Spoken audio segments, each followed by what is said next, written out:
Hello, everybody, and welcome back to SportsPoint. My name is Frankie Breit. We're happy to be here for another episode of this awesome show. Thanks so much for being here. We also have our awesome co-hosts, Liam and Brody.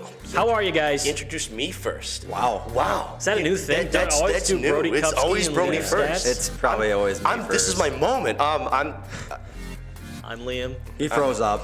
Hey, I'm Brody. I'm doing good. It's a great day. Guys, let's jump into our first segment of the day, crowning champions. A lot of big things happen this week, and we have to crown the champions of Major League Baseball and the NASCAR Cup Series.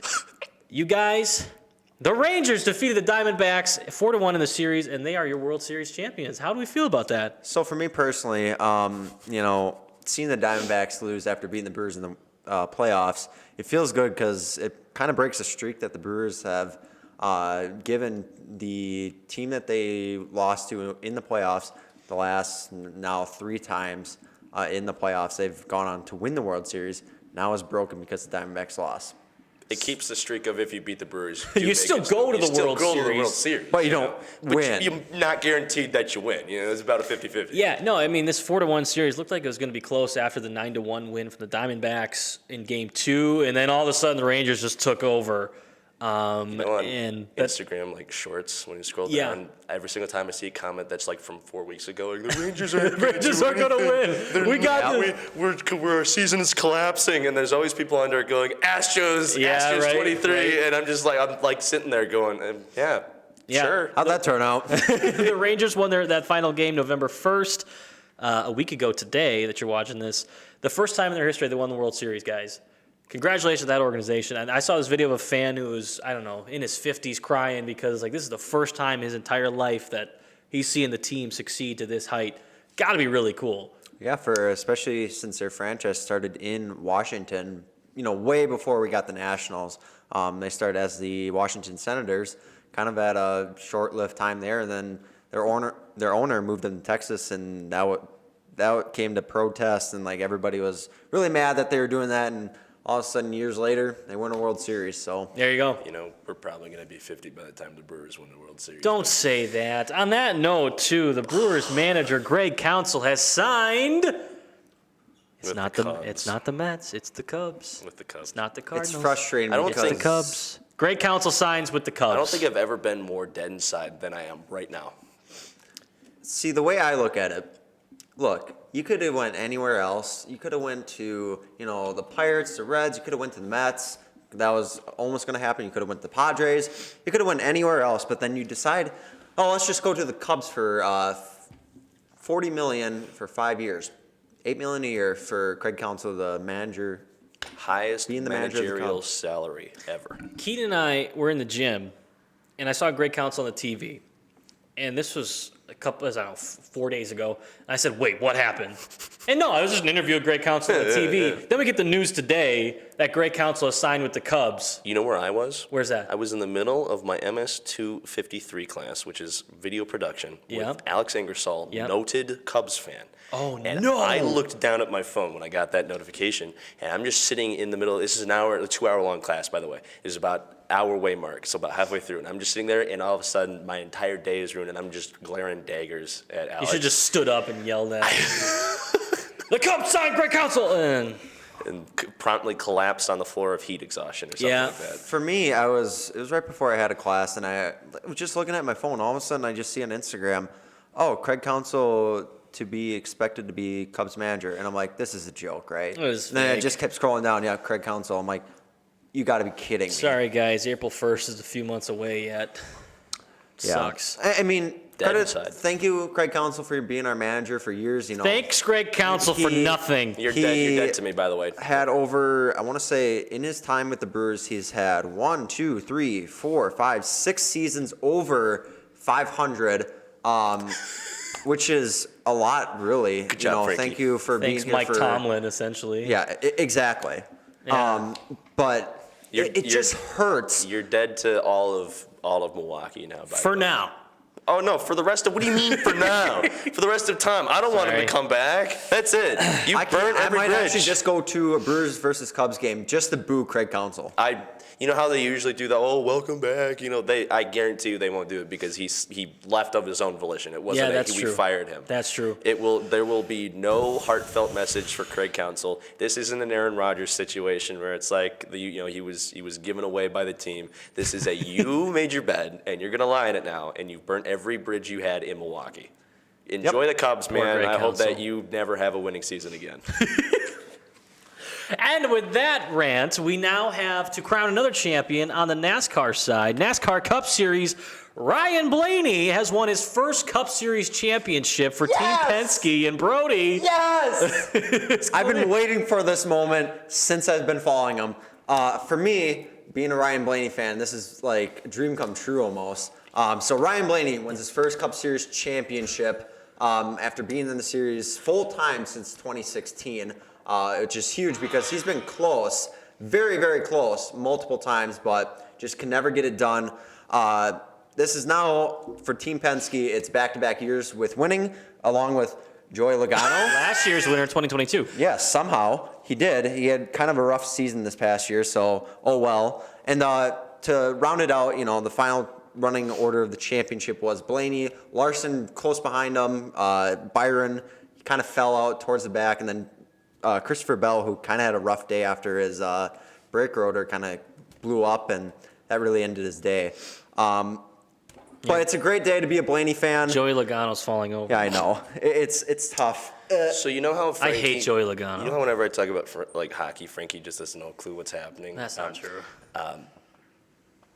Sure. That everything you just said, not a clue. I have absolutely no idea what My family that are Ryan Blaney fans. And that's back-to-back seasons with Team Penske taking the championship. Ford Power. Ford Power, there you go. And to round out NASCAR here, Kevin Harvick finishes 7th in his final Cup Series race. And it's sad for me because as a Harvick fan also, it's hard to see him go, but he had a great career, a lot of great things. And fun fact, actually, a weird fact, so his first Cup Series race, in his last Cup Series race, the car that won the race was the number one. Back in 2001, Steve Park won at Rockingham at Kevin Harvick's first Cup Series start after the death of Dale Earnhardt. And then just so happened that in his last Cup Series start, the number one of Ross Chastain won Phoenix. So it's very fitting somehow, but great career for Kevin Harvick. Wish the best for him as he goes on to, I believe he's going to be in the Fox booth. So. Oh, really? Yep. I didn't know if he was going to keep racing just on a smaller scale or if he was really going to step away. He's kind of just stepping away to be in the booth and kind of doing his managing, which is Kevin Harvick Incorporated. There you go. And he's got talent for that, I'm sure. You see many racers go down that path and go commentate in the booth within NASCAR, so great to see that, and we'll hope to see him there. All right, guys, it's time for our next segment of the day, the 3-Point Try Campus Roundup. Now, in this segment, all three of us have a point from campus sports, and we're going to highlight it here for you today. I'm going to go first, you guys. I'm going to make that executive decision that it's my turn. And also because you're first. I'm also first on the script, but don't ask why. Football, that's my point for the day. The Pointers lost 48-0 against Whitewater, who has been historically a very good team in the WIAC and in the state of Wisconsin and all of D3 football. You see a lot of players from Whitewater go to the NFL. We've talked about that great D3 school, but the Pointers lost 48-0. Offense, obviously not competitive, nothing to highlight on that front. Hardly any yardage from the passing game or the running game. But I do want to say they made strides on defense. They were very bad against the run. That's something I got to highlight right away because that's Whitewater's bread and butter. That's what they do. They run the football. But they were great against the pass. They didn't have one quarterback go over 100 yards. They gave up 173 yards against the pass. Great in the coverage on the back end. Multiple pass breakups without Gavino Lopez. Tyson White, the safety, had 12 tackles on the day. And Carson Van Ness made a play, the backup safety, who I have seen time and time again. I actually played against Carson Van Ness in high school. You're kidding. No kidding. I'm sure I mean, I want to highlight him because I feel like at times in the season he did struggle, but had a good game. So wait, the in defense picked one thing and locked it down, basically? We've been talking about it. We've been calling for it to just stop one aspect of an offense and grow on that. And they had 2 starters out at cornerback, and they played the ball well. I mean, it was tight man-to-man coverage. They were playing press coverage. I saw them send a blitz, and it was like, okay, here we go. This is some defense. I get it. We're playing Whitewater, and we gave up only 48 points in comparison to what it has been. I know that looks and sounds like a lot, but if you look at the past weeks, That's under 50. that's under 50, and you didn't give up much in the passing game. Congrats to the football team on that front. Liam, what do you got for your 3-point? Well, of course, I'm going to go with hockey because, I'm the hockey guy. You don't have to say it. You keep saying it every single week. I'm the hockey guy, man. Come on. We get it. Hockey's the best sport in the world. It is the best sport in the world. I'm so sorry I did that. All right, we had our home opener last Tuesday. We won 4-2 over the St. Norbert Green Knights. Tim Coughlin's squad was not able to get much going. He was deprived of his 680th win. Tim Coughlin. Also, Pointer legend, by the way. I just want to point Sit that out. on that 679. Pointer legend, though. Pointer Nice, legend. nice. Power play looked very good. That's something they struggled with a lot last year. It also kind of is the reason why we did not advance past the second round in the NCAA finals in the tournament.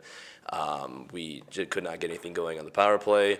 But this last season, they went, I think, 2 for 4. That's a 50%. That's pretty darn good. One of them came 5 seconds into that power play. So that's not bad at all. Brett Humberstone.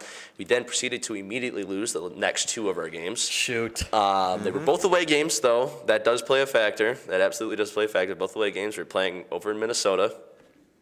Hate Minnesota. Minnesota. Yep. Minnesota's the garbage of the earth. Our first game, the freshman Ryan McGuire, goaltender, got his first start. He made his UWSP debut. He made 31 saves. However, we did blow a 2-goal lead in the final 6 minutes, and then we lost 6-4. That'll do it. So we let up 4 goals in about 7 minutes. That's a collapse. That is an utter collapse. Utter collapse. That is what I was going to say. They just decided not to play defense. I think I'm done playing hockey right now. Yeah, just, it's fine. It's whatever. Get them next time. Because of that, we did fall 8 spots in the rankings, and we are now number 13. Us and Eau Claire basically just leapfrogged each other. They're up to number 5, so we kind of just traded places. Alex Proctor, I did have it down as he was not that guy, but then the next night he made 35 saves in a 2-1 loss to St. Scholastica. Say that 5 times fast. I'm not even going to attempt it. No, don't. That was rhetorical. Technically, it's called the College of St. Scholastica. That's their full name. I just don't want to say that. I don't want to go there. Defense, no help. No help from the defense. Because if your goaltender's having to make above 30 saves, that means you're basically airing them out to dry. Yeah. Our next games are this Friday and Saturday. Our first game on Friday is against St. Mary's University, and then on Saturday we have a rematch against St. Olaf, where they are coming here.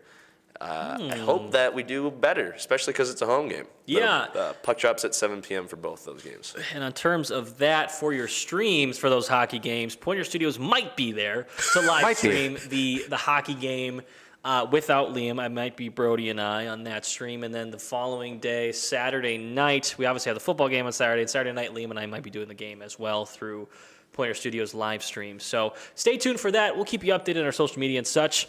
But with that, we have got one more point to complete the 3-point try. Brody, what do you got? So basketball is starting on campus here. Games are going to be coming up pretty soon. But the basketball team scrimmage against UW-Madison. It was Pointer's turn to be playing down in Madison. Last year, I believe it was Eau Claire. Every UW school kind of plays them before the start of the season. They lost 87-44, which sounds brutal, but you're also playing against a D1 school. That's true. So nothing too bad there. Freshman Josiah Butler had 15 points, and also freshman Logan Baumgartner had 9 points. So not a bad start out of them. For the season of basketball, you got a new head coach in Kent Dernbach, former UW lacrosse coach. He was also a former UWSP assistant coach back in 2011 to 2016-ish. Then he became the interim head coach of the Pointers in 2016 and 2017. Won 8 games for the Pointers that season. And looking to improve off of last year. They had a few wins last year, a lot better than they did the year before, which was only 3 wins, which is yikes. Won a few conference games last season compared to the season before. Looked miles better, but obviously still a lot of improvement to be made. Still beat lacrosse in the tournament, though. It's true. That was wild. It's true. There's no way we should have won that game. Now, you guys, I come from UW Green Bay. I transferred to UW Green Bay. Men's basketball is historically bad. Bad for years. It's similar to Pointers football. Every year they get a new coach, they try something new, and it just doesn't work out. Women's basketball over there is the reason why Green Bay is a D1 school. Really? Because they are so good every year.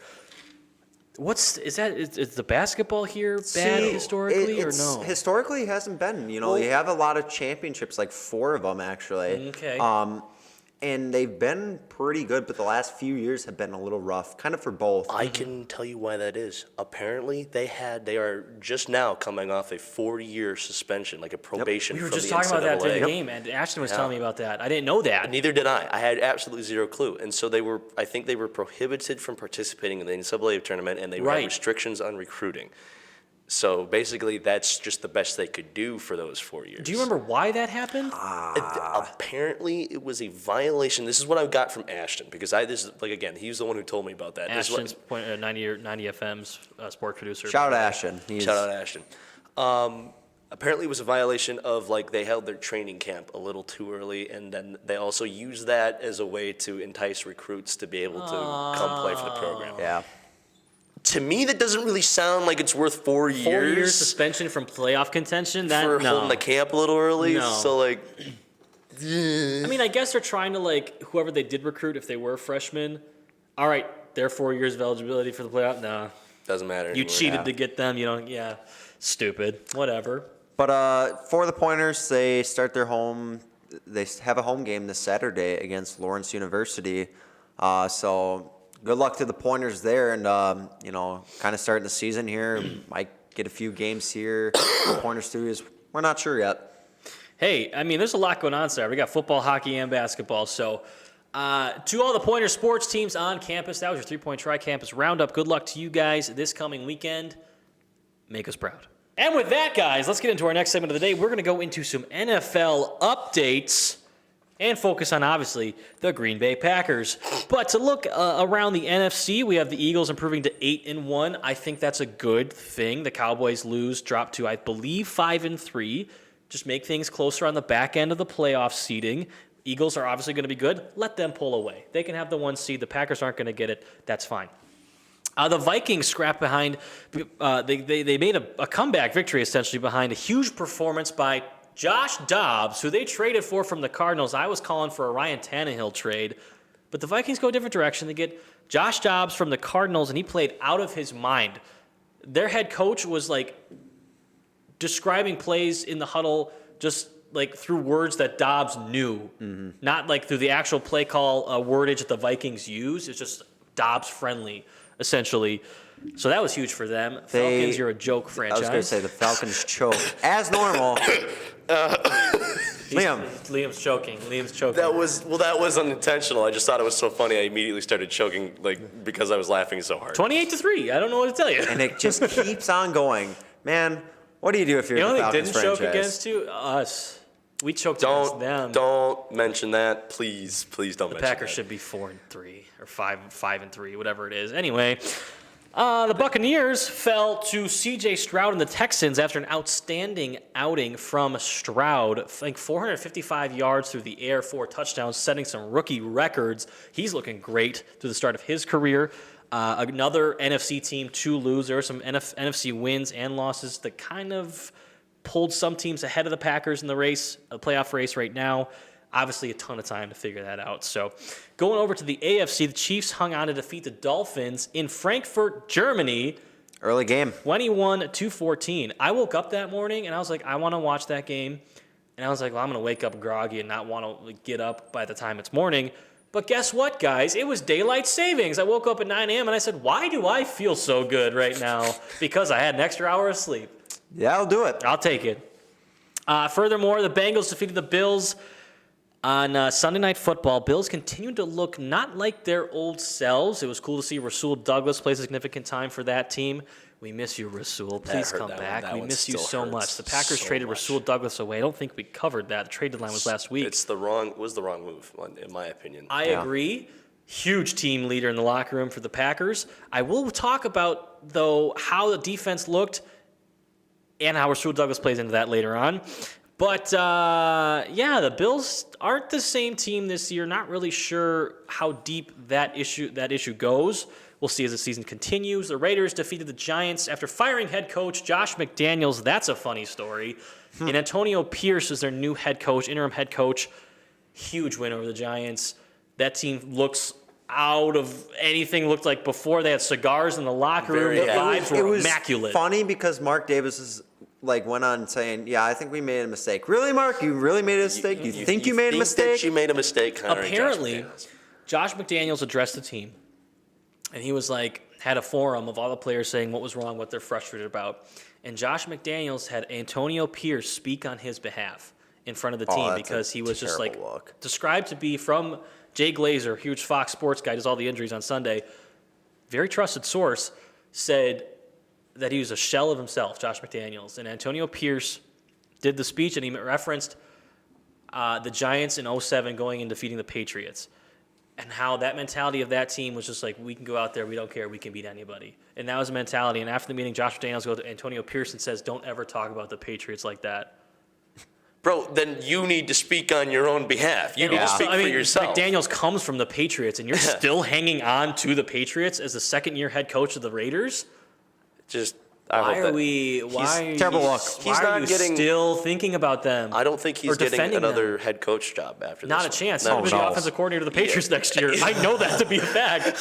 He's definitely going back, and you've seen it in Denver. He looked terrible. He almost went to the Colts and would have been terrible there. Yeah. Then he goes to the Raiders, and look what happened. In 2018, the Packers talked about bringing him in instead of Matt LaFleur. Oh man. I'm so happy they didn't. And I was a guy then, too. I was like, I'll be a bandwagon. Give me Josh McDaniels. Then Matt LaFleur came out of nowhere, and I said, who is this guy? Thank God he's here. Ryan Reynolds lookalike. Reynolds lookalike, exactly. So that's your roundup across the league. Let's take a look specifically at the Packers game. The Packers won! Woo! I was so excited to put on my Packers polo today and wear it on this show because I am proud to be a Packers fan. 20-3 over the Rams. It was the Rams, though. It was a get-right game, Liam. It was a get-right game. Love, 20 of 26, 228 yards and a touchdown. How about that Luke Musgrave play? Frankie, I feel like you're about to lunge over the desks. I'm going to choke you. They won, dude. I'm going to cry. Run game looked phenomenal. We finally saw a ton of Aaron Jones, over 20 touches. What took so long? That's so crazy. You give it to Aaron Jones and he goes off? No way. Oh my gosh. To that, it's almost like when you have a star running back and you give him the ball, he becomes a star running back or something. In addition to that, A.J. Dillon played a huge compliment to Aaron Jones. He's really coming into his own. I don't know why it took him 4 games to figure it out, but he's looking like A.J. Dillon. I think he's earned himself through these couple games a 1 or 2 year contract with the Packers. I would love to see him get re-signed on a short deal and have him prove himself again. We'll get into that another week. I also want to talk about the defense. You guys only gave up 3 points, albeit against a backup quarterback in Brett Rippon, but that's against receivers like Cooper Kupp, Puka Nacua. Not a great running game. So, yes, it's the Rams, and it's only 20-3, but it should have been a game 37-3, and we'll get into that. But I want to talk about how good the defense looked. I thought they called a lot of man coverage, a lot of press man. Jerry Alexander looked like Jerry Alexander. Carrington Valentine had a great game. Did they have Joe Barry in the box? They did. Dang it. Anthony Johnson Jr., rookie 7th rounder, his first pick of his career. Devondre Campbell looked good. He can't, pull these games out of nowhere, though. We know it's Joe Barry, and I don't want to like Joe Barry. And Jair Alexander made a comment last year how he's a man corner. Eric Stokes, man corner. Carrington Valentine, after yesterday, is clearly a man corner. Rasul Douglas, a zone corner.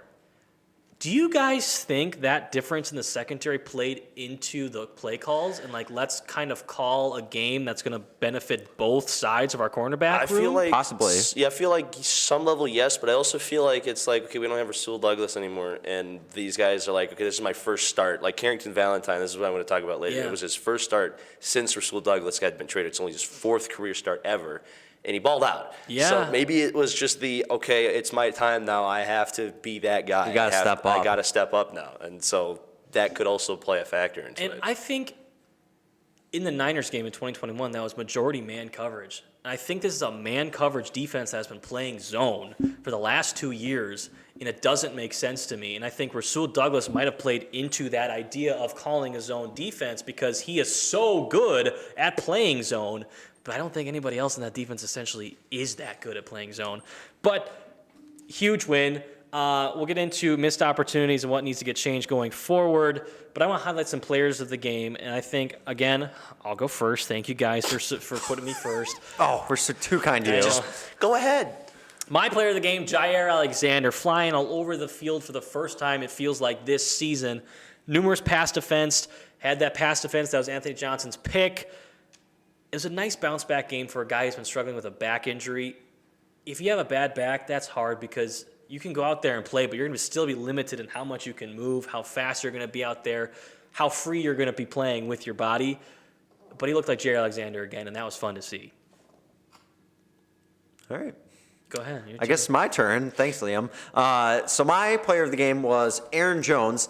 Like we said before, the run game looked really good because of Aaron Jones. 20 carries, 73 yards for a touchdown. He finally got some use and made the most of it.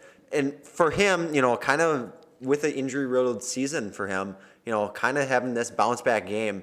And I believe they showed a graphic during the game. Like, he only had, at most 9 carries before this in a game. Mm-hmm. And now he gets 20 of them, which I think overshadows, I believe it combined between the last few weeks. That's at least 2 or 3 weeks worth of carries that he's had. So a huge game for Aaron Jones, and hopefully moving forward they see a lot of this. Yeah, and he had some looks in the passing game too, and they faked it to him on that touchdown pass to Luke Musgrave. What a play design! I mean, Jordan Love said they drew that up this week. Faked to Jones, faked to Dillon on the swing routes, and then over the middle, Luke Musgrave, who did a phenomenal job faking like he was going to block. Great play call there. Liam, who was your player of the game? I had Carrington Valentine, like I said before. Yes, sir. It's his first start since Douglas got traded. He had 3 pass breakups. He worked in tandem with Anthony Johnson to get him that interception, and it was not a bad showing overall from the 7th-round pick. That man is a 7th-round pick, and he decided that he was going to play like he was drafted first overall, and I'm so happy for him. Me too, and he was a guy during the draft too who everyone was saying, the Packers got a real one. And they're also saying Anthony Johnson, how is he still here? They're not saying they're first-round talent, but they're saying these are guys that should have gone in the 5th round who are still here. The Rams were 0-7 when targeting Carrington Valentine. How cool is that? You highlighted it yourself. Pretty cool. That's that really was good. awesome. They got to keep this steam going, rolling, looking ahead. Packers versus Steelers in Pittsburgh, noon game. The Steelers, I believe, are 4-3. Steelers got a Super Bowl. I believe the Steelers are 4-3. They might. Yes. That might have been on a bye week this week. They've got a stout defense. That defense is one of the best. They in played the league. Thursday night, last Thursday night against the Jaguars. right, Not the right. Jaguars. The I don't know. They won. No, Titans. That's what it Yeah, was. that's right. Yeah. So they're 5-3. Yes. 5-3. Steelers are 5-3.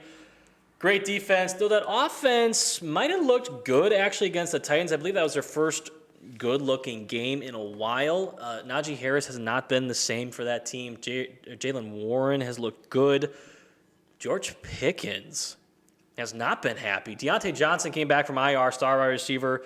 And Kenny Pickett looked his way a bunch, and I think George Pickens had 1 catch. 1 catch for 2 catches for -1 yards. There it is. And How I know that? He's on my fantasy team. there you go. Is this the one that everybody's on Instagram talking about how he wants to be released from the Steelers Yes. and Yep. he's super selfish and whatever? Yes. 'Cause I remember scrolling through Instagram and all of a sudden it was all like, oh my gosh, guys, did you see it said free me? And he deleted all of his Steelers pictures. Yep, And it's exactly. Yeah. It's like, well, you're playing for an NFL team and that doesn't happen to a lot of people. It's his second season, too. It's your second season. You got to start buying into something. You're not gonna this. Also, isn't a good look for teams that you might want to be traded to. Right. They're not going to want to sign you. This was a huge thing in the draft last year when the Packers drafted Christian Watson. George Pickens was also there, and they passed on him because of the drama that comes with him. There's a lot of baggage with that player, and I don't want to get too far into it because I'm sure he's a guy who's misunderstood. But if he's coming off that selfish and it looks to be that way, I'm glad we got Watson over him. I mean, look at that catch Watson made a week ago. Came up walking off like he just the clips of GTA when they fall off the bike and get rammed into a brick wall and that's what Christian Watson looked like after the 33-yard catch. That's the best way you could have described it. I mean, he's fine. He went to the locker room with a back, chest, and concussion. But he's fine. He's good. Don't worry, you guys. It's all right. Fine. He just every single bone in his body is broken, but he'll be okay. Right. So that is obviously a hostile environment in Pittsburgh for the Packers. This is a get-right game, and that's going to play into my keys to victory. I want to get into now. We'll each highlight one. My key to victory is you got to stay focused. Yes, you won last week, but this is a new game. You still had numerous penalties and missed opportunities. A lot of them phantom penalties, like on those tush pushes that we ran. We ran the tush push. That was really cool. It looked good, too. It looked phenomenal, and they called two penalties on John Runyon. But one was on Yosh Nijman. It was a terrible call. They meant to call John Runyon for lining up in the neutral zone. It didn't look like it at all if you look back on the tape, and I think those drives keep going. 4 more points. And I wanted to say earlier, 30-3 should have been the scoreline. Love underthrew Watson for a touchdown. Anders Carlson missed a field goal. So those are the missed opportunities and penalties that still brought this team back. Roughing the passer calls, things like that. You got to keep your heads down, keep grinding, keep improving. You got to go play tough football against a tough team in Pittsburgh. Take last week's momentum. You won that game. Keep it moving. We got to win some games coming up, because you already lost a bunch. We're trying to make the playoffs here, guys. Jay Alexander said, let's win out. I'm with him. Liam, what do you got? I have our own line needs to be an immovable object. Obviously, we are going up against a very stout defense. That defense is scary. It's very scary. And yes, it is. It's so scary. There's a certain player on it that I'm not going to mention by name because Brody wants to talk about him, but it's very scary. Yeah. No penalties. No holding penalties, because that always gets us every single time. Rasheed Walker didn't play a whole lot last week. That was awesome. I wonder why he didn't. And he somehow looked slightly better. And Yosh Nijman looked amazing. Why didn't he play all year? Oh, my God. Crazy. Smart passes. Yep. And play calling, I don't want to see, it's 3 seconds left. We could get a field goal off and get some points. I don't want to see a Hail Mary because of that. I don't want to see any of that unnecessary plays that just have no sense of being there. We're on the 20-yard line. There's 3 seconds left. Kick a field goal. Yeah. Kick a field goal. I don't want to see you try to throw one in there and all of a sudden it gets picked off and then that's how we go into the half. Yeah, no, I'm with you. And this team really found a rhythm last week against a poor defense, or a team that is struggling. They're a young team just like the Packers. But, yeah, find that rhythm, keep that rhythm going, and you will avoid plays like that. Brody, from Liam's point, what do you got? So for my point, you got to block T.J. Watt. Kind of like we had Aaron Donald this past weekend against the Rams. He's a defensive, Scary. He's a scary man. He is a scary boy. man, and we've seen this. He's a huge threat in the defense. We all know that from when he played in Wisconsin. He's going to be a threat. You got to block him. But obviously, with that, you can't just focus just on him too. You also got to focus on, Keanu Ben, nose tackle. Cam Hayward is there. He also played at Wisconsin. So you also got to worry about those cornerbacks. Levi Wallace has kind of come in his own despite having questionable playing at times. Mm-hmm. Pat Pete's there. Minka Fitzpatrick, unless he's hurt, not sure if he is. Yeah. You got to worry about that. But along with that, you just got to, play smart, defend Love, and just keep him safe because TJ Watt's going to come through and absolutely destroy him if you don't. So, take care of him. And I'm not saying you guys are going to win. I want you to win, but if you're not going to block TJ Watt, you're not going to win. And I thought the Packers did a good job against Aaron Donald last week. They had the 1 sack from Donald. Great play. He's a disruptor. He's a force out over there. So, Watt's going to have a presence, but you can do your best to minimize that. Did you guys see the Watt sack without a helmet the other night? Yep. Dude, that still hurts me. We passed on him in the draft for Kevin King. That hurts. We had the 33rd pick of the draft in 2017. Guess who's pick 34? TJ Watt. TJ Watt by the Steelers, and we had pick 33 and picked Kevin King. How's that look, What? you guys? It hurts. Bad GMing. I don't know what you're talking about. Bad GMing. Well, hey, thank you for tuning in for our NFL update. Good luck to the Packers. We'll see how things shake out going into next week. NBA update time. Not much to talk about because I don't want to get into it too much. We have a lot to talk about here for hockey, but I do want to highlight a few things. Early last week, this is like week-old news now, but James Harden got traded to the Clippers. He wanted out for so long, it feels like, and it just didn't happen. But that team over at the Clippers now is kind of an experiment. They got a lot of big names, but I'm not sure how good they really are anymore. James Harden, Kawhi Leonard, Paul George, Russell Westbrook. If you looked at that team a couple years ago, scary. Good luck Russell playing them. Westbrook's kind of had he's been struggling the past couple of years. But to me, it's always a guy that people kind of underrated. Mm-hmm. Like, he always had the potential to be very incredibly dominant, and so I think that he's slowly working his way back to that spot. Mm-hmm. I don't know if he's there yet, but he's getting close. See, like Russell Westbrook, Mr. Triple-Double, and gets a lot of them. He's been all right. He's had, all right seasons. A guy like Paul George kind of struggles at times, but has those clutch moments that make him, like playoff P. Really solid player. And Kawhi Leonard, when he's healthy, really, really solid player. Boardman gets paid. He can be that. He can be that guy if he's not hurt. But recently, him and Paul George have been hurt. So for the Clippers, it's almost like you don't have them because they're either out like every 2 weeks or so. And I remember how good Kawhi Leonard was in that Raptors championship year. I feel like his story has been so quiet since then. He is a quiet guy. That's true. He literally is a quiet guy. His laugh, though, that's like S-tier laugh out of you know what I mean? What's his laugh like? Don't make me do it. You gotta look Play it the up. clip. Throw it in. All right, you guys. Let's talk about the Bucks. They're 3-2, most recently defeating the Knicks, 110 to 105, close game there. They're playing the Nets tonight, Monday. Can't get you the result because this comes out on Wednesday. Do not predict it, please. We're not going to talk about it because every time I predict something, it goes wrong.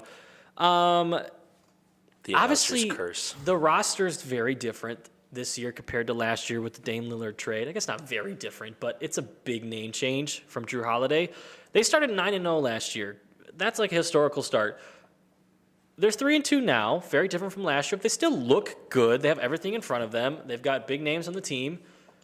They've been having some trouble putting the right guys on defense. They're when they're putting the wrong guys to defend the wrong guys. I can't remember exactly what it was. It was a couple games ago, but Giannis Antetokounmpo was absolutely not supposed to be guarding one dude, and everybody. And it's the game I think that we lost. It's just we're still kind of figuring out who's supposed to guard who. Please, what's the name of the head coach again? Adrian Griffin. Adrian Griffin, thank you. Brand new. It was out of my mind right now. Always forget that. He's a new coach. I heard, though, Adrian Griffin and Giannis were kind of, I believe, talking, and just like Giannis feels free that he can guard whoever now. He can guard the best in the league where he felt like in past years he hadn't been able to. Which, I don't know. Keaton Waala, give me a head nod. You like that he's kind of getting put free? You like him on... Yeah, all right. Keaton's with us in the booth. It's from the fishbowl. Keaton Waala, our tech producer. Thanks for being here. Lillard and Giannis combined for 52 points in the win over the Knicks last week. So I think the defense also obviously has to kind of shore things up. But keep it moving on offense. You know what I mean? Keep it moving. Keep her moving. Keep her going. Keep her... You betcha. You betcha. You betcha. Oh, yeah. NHL update time. Not Mr. Hockey. I wanted to call you a name. You want to call me a name? I have a name for you. Go ahead. What's the name? Papa Hawks. Papa Hawks. Oh, no. Papa Hawks. Papa Hawks. Keaton, what's your opinion about Papa Hawks? Papa Hawks. Down vote. Thumbs down from I the group. agree. Papa Hawks is a great name. It's terrible. Knights finally lose in regulation. It's finally happened. They are, Yes! And I know you guys are never going to let me live that down. To the Mighty Ducks of Anaheim, 4-2. I did actually say on this program and on Fast Break over the radio that the Anaheim Ducks were not great. Trash. And so I guess that's karma. I will admit, Crazy. okay, Oh, I'm man no. enough to admit when I have been bitten in the butt. We talked before the show, and I follow hockey loosely. And I saw the Knights won 7-0. And I said to Liam, "Congratulations on the win with the Golden Knights." And he looked at me and he was just kind of like, "You're messing with me right now," because I didn't know they just lost. So sorry, Liam. I looked at it like a shell of a man. So sorry. I was sitting here laughing. San Jose is a corpse of an organization. It's like a dead body still twitching on the ground. They are winless. We are 12 games into the season. They have not won a game. How often does that happen? It's historical. Really? That is a historically bad team. There is no team, I think, that's lost 11 straight games ever to start a season. Their last 2 games combined, 20 goals given up. Oof. In both games, they let up 10 goals. And they've scored like 3. 5? Yeah, they scored 5 goals. That's Either way, it's a tanks are rolling 15 goal. in. Yeah, that's terrible. That is, it is awful. The Coyotes are doing better than the Sharks. I don't know if you know the Coyotes. I They're don't. playing in a college arena. Yep. They don't have a stadium. They are playing in the Arizona State University they're a Sun Devils. National Hockey League They are team? a National League Hockey League team. Who let that happen?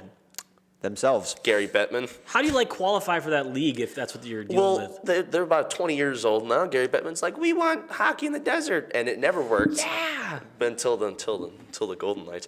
But they were like, out. go ahead, Arizona. In Arizona is like, hey, we can't pay our facility. We can't pay for our facility. Yep.